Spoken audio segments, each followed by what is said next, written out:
Welcome dear students, welcome to the next video lecture on the chapter Secondary Storage Structure, which mainly covers the topics on the disk structures, disk scheduling algorithms and disk management.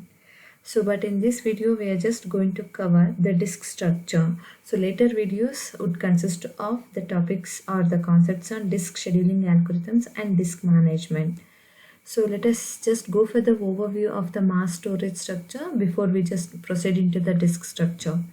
So we all know that since the physical memory is in limited size, so it might not support the multiple processes or the larger application to be accommodated on it simultaneously. So that is what the limitation on the physical memory. Since it is since it has the lesser capacity, so we could not just accommodate more than a few processes simultaneously on it.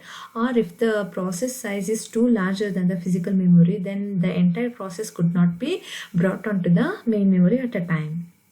So the secondary devices like magnetic disks can be used to provide a bulk of secondary storage for the modern computer system. To overcome from the previous drawback, we could use the magnetic disks, so who can be act as a secondary storage for the nowadays computer system, so that we could just have larger application support times.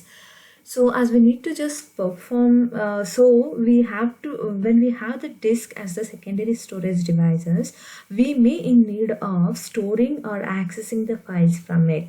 So that is nothing but we may want to perform the read-write operation on the disk, which may result in one of these below outcomes.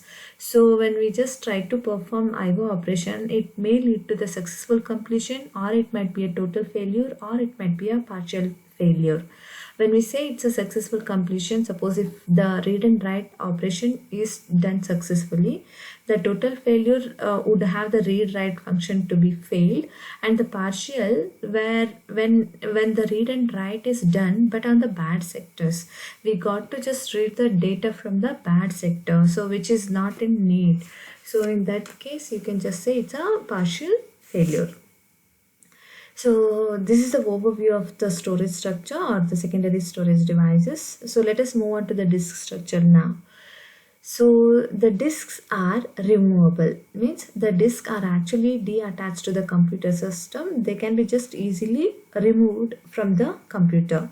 So the drives are attached to the computer via the IO buses. So we usually attach these drivers to the computer system via the IO buses, because we need to perform the IO operations on the secondary devices, right? So they has to be just get connected to the computer via IO buses. So we have a host controllers in the computer, so that is used to just communicate with the disk controller. So the responsibility of the host controllers is to just provide the communication with the disk controller from the OS to the disk controller. So look at this diagram. So this is the disk structure or the structure of the disk, so which has many components. So it has the ARM assembly, it has the parts like the platters, and we have a spindle that is a central rod, and we have the arms like components, which is actually known as a read-write arm, and each arms are associated with the read-write head, and we could just form the conceptual cylinders over here. So all this actually together constitute the disk. So we'll see the components in detail. The first one is platter. So it is a platter. So when we just look at the disk, so it is not just the single piece component. So it is actually made up of several platters. These platters are actually in circular shape like CD. When you just look at the disk, so even though it looks like a single component, but actually they are not. So they are actually made up of several platters which are in a circular shape like CD. So the diameter of each platter may range from 1.8 to 5.2 inches. And the two surfaces of the platters are covered with magnetic materials. So when you just look at each platter component, so both the sides are actually filled with the magnetic properties or the materials. So we store the information by recording it magnetically on the platters. When we want to just write some data onto the platters, so using the magnetical property, so we have to record them on the platters. We have a next component, that is spindle. So each platters are rigidly connected to a central rod known as a spindle rod. So when you just look at all the platters, we might have several platters, so it's not only one. So all the platters are rigidly connected to the central rod, that is actually known as a spindle. So all the platters rotate along with the spindle rod with the same speed and in the same direction as the spindle rod. So this spindle rod is just going to help the platters to just move in some speed and also in the direction of spindle. So how the rotation of the spindle happens, so that is how the platters are also just going to move around. So we have the third component, read-write arm and the read-write head. So all the disc platters can be read or write on both the sides using the read-write head. You can just look at the diagram over here.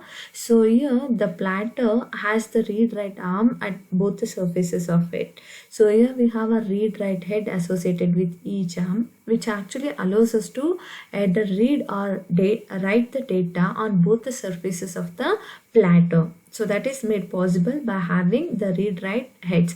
So they are not actually attached to the platter. So they are just above the platter, so that there will be some kind of magnetical property which actually helps those heads to write or read something from the platters. Yeah, the read-write head can be just moved front, back, right, left directions by the help of read-write arm. So this arm is just going to help this head to just move front, back, right, left, so that it is made possible to either read, write from all the directions. And also with the rotation of the spindle rod, the movement of the read-write arm is possible to read the entire sector space of the disc platter surface. Say suppose you are assume you are just able to have the read-write operation on this portion of the platter. Suppose if you just do the same function or same action over here, so this spindle is just going to rotate the platter towards the head, so that this head can just perform the read-write operation on that particular portion.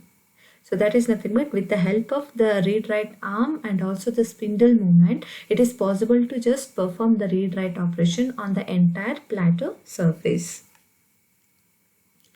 So next is the tracks and sectors.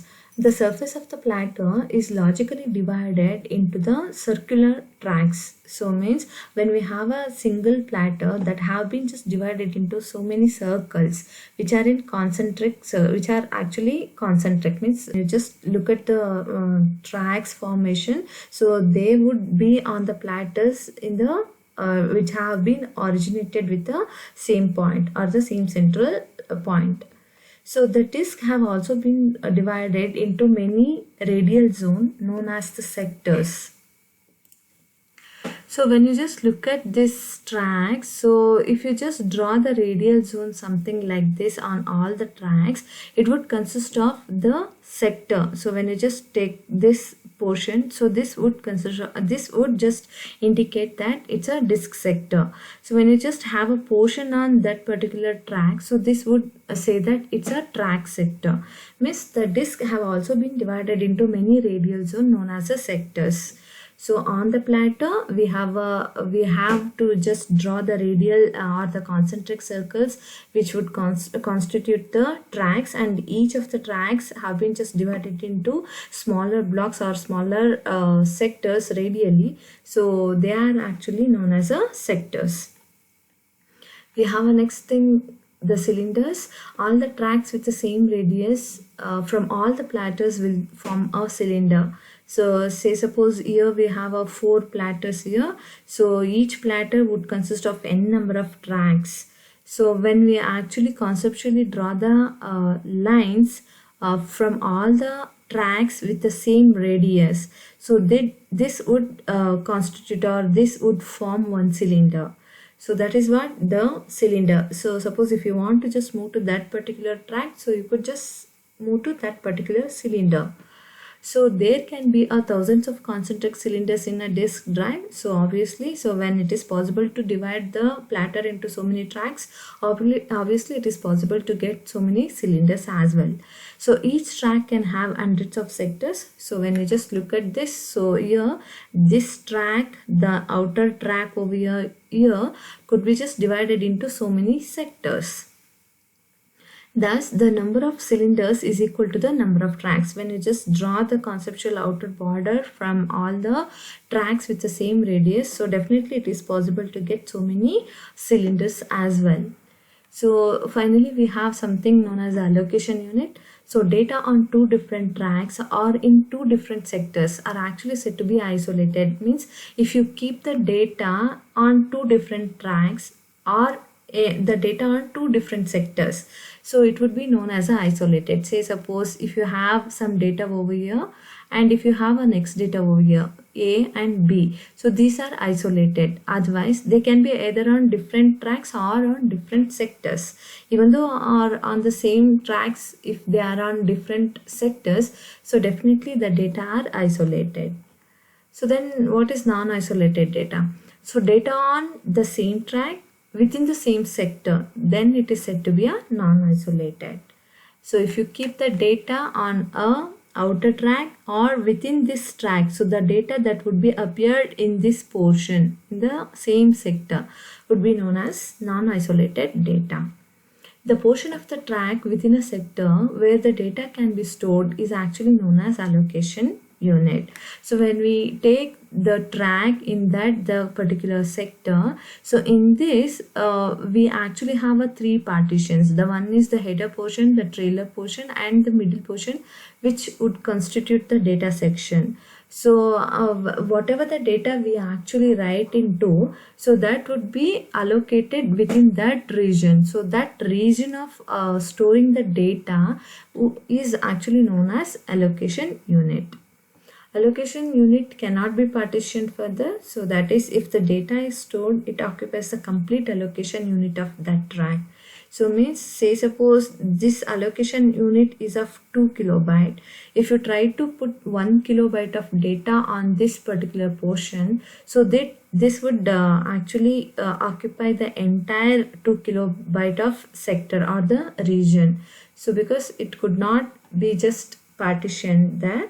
So when you have this 2 KB of allocation unit to be allocated with 1 kilobyte of data, so you can just say that 2 kilobytes have been just used. So this is the disk structure. So you need to just remember, so you need to just draw this diagram and explain all the components. So that would constitute the disk structure. Thank you.